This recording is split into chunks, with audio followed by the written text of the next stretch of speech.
আসসালামু আলাইকুম। সবাই আশা করি ভালো। আজকে আমি চিকেন চালি কাবাব বানিয়ে দেখাবো। এখানে আমি মাংসের সলিড পিস নিয়ে নিয়েছি 1.5 কাপ পরিমাণ, সেটা আমি ব্লেন্ডার করে নিয়েছি। আদা রসুন বাটা দিচ্ছি আমি 1 চা চামচ করে, 2 চা চামচ পেঁয়াজ কুচি দিচ্ছি আধা কাপ, পেঁয়াজ বেরেস্তা দিচ্ছি আধা কাপ।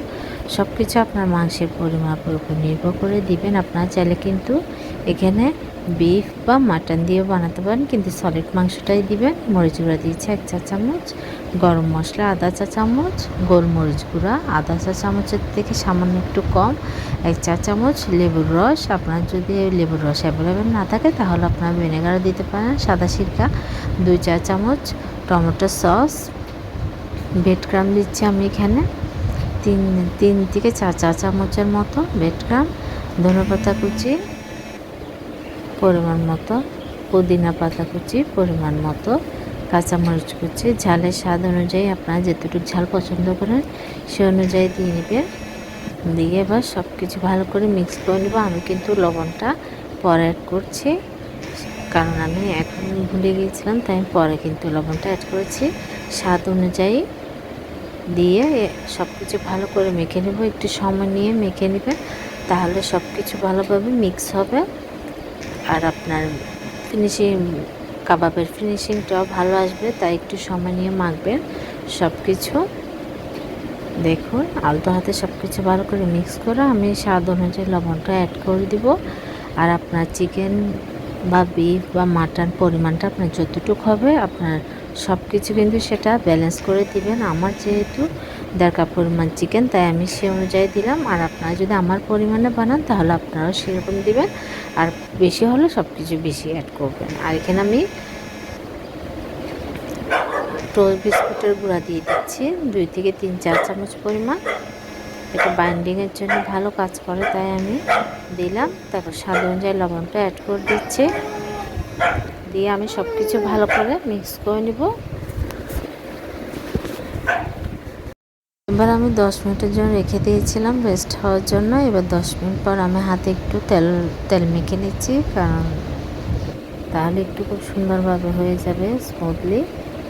আর আপনাদের সাইজটা আপনারা আপনাদের পছন্দ মতো করে নিতে পারেন, যার যেটুকু ইচ্ছা, ছোট হলে ছোট, বড় হলে বড়।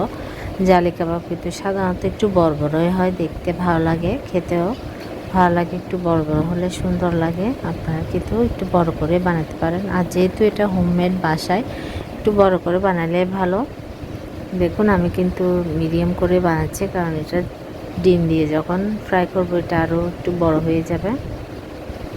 আর আমি খুব সহজভাবে করেছি, বাসায় থাকা অল্প উপকরণ দিয়ে আমি সব রেসিপি কিন্তু খুব সহজভাবে করার চেষ্টা করি যেন সবাই বানাতে পারে। তাই আপনারা আমার রেসিপি ফলো করে অবশ্যই বানাবেন। আর দেখুন এটা কিন্তু একটু সময় নিয়ে আপনার বাইন্ডিংটা করতে হবে, না হয় কিন্তু তেলে দেওয়ার পর ছুটে যাওয়ার সম্ভাবনাটা বেশি থাকে। তাই একটু হাতে সময় নিয়ে আপনার একটু স্মুথলি বানাবেন, না হয় কিন্তু ফেটে যাবে। এভাবে করে আমি সবগুলো জালি কাবাব বানিয়ে নেব। এবার আমি এখানে একটি ডিম ফেটিয়ে নিয়েছি, আমার পরে যদি লাগে আমি আবার আরেকটি নিয়ে নিব। এবার আমি চুলায় প্যানের মধ্যে পরিমাণ মতো তেল দিয়ে দিলাম, দিয়ে এবার আমি ডিমের মধ্যে এটা চুবিয়ে তেলের মধ্যে দিয়ে দিব। আর আপনারা চাইলে এটা জালে জালে করতে চাইলে আপনারা উপরে আরেকটু ডিম ছিটিয়ে দিতে পারেন, সেটা আপনাদের পছন্দ অনুযায়ী করে নেবেন।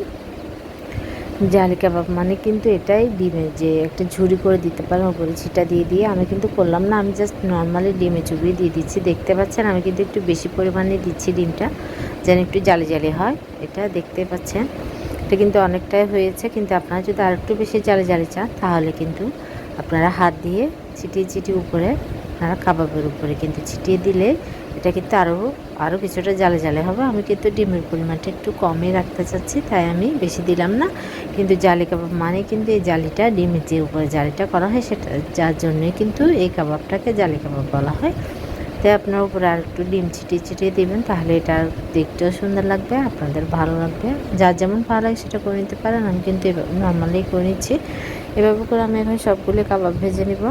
খুবই সহজ। এটা কিন্তু বিয়ে বাড়ি বলেন, মেহমান আপ্যায়নে বলেন, যে কোনো জায়গায় কিন্তু এটা সবাই খুব পছন্দ করে। আপনারা পোলাও, খিচুড়ি যে কোনো খাবারের সাথে খেতে পারেন, মেহমানদের খুবই পছন্দ করবে। ট্রাস্ট মি, অবশ্যই আপনারা আমার রেসিপিটি ফলো করে একবার হলেও বানাবেন। আশা করছি আপনাদের ভালো লাগবে। আর ভালো লাগলে অবশ্যই আমার চ্যানেলটি সাবস্ক্রাইব করবেন, পাশে থাকা বেল আইকনটি প্রেস করে দেবেন, নোটিফিকেশান অন হয়ে যাবে। আর আমাকে কমেন্ট করবেন, শেয়ার করবেন।